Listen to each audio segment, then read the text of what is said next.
تنہائی کے گناہ، خلوت کے اکیلے میں تنہائی کے گناہ زوال میں گراتے ہیں، تنہائی کی چھپی ہوئی نیکیاں کمال پہ پہنچاتے ہیں۔ تنہائی کا گناہ اتنا خوفناک ہے، اتنا خطرناک ہے کہ اگر توبہ نہ ہو تو اللہ تعالیٰ توفیق توبہ ہی سلب کر۔ میں آپ سے مجھے ایک بات عرض کرنا ہے، مجھ سے سوال فرمائیے، فقط سوال، جواب نہیں، صرف سوال۔ مجھے فرمائیں ہم کس کے ہیں؟ 3 مرتبہ فرمائیں ہم کس کے ہیں؟ ہم کس کے ہیں؟ جواب یہ ہے ہماری تنہائی جس کی ہے ہم اس کی، خلوت میں ہم جس کے ہوتے ہیں ہم اسی کے ہیں۔ ہم یہ نہ کہیں ہم اللہ کے ہیں۔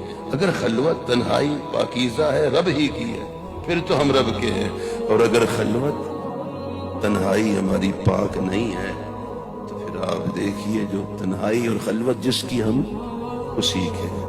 نظر کی حفاظت اور اپنی خلوت کی حفاظت۔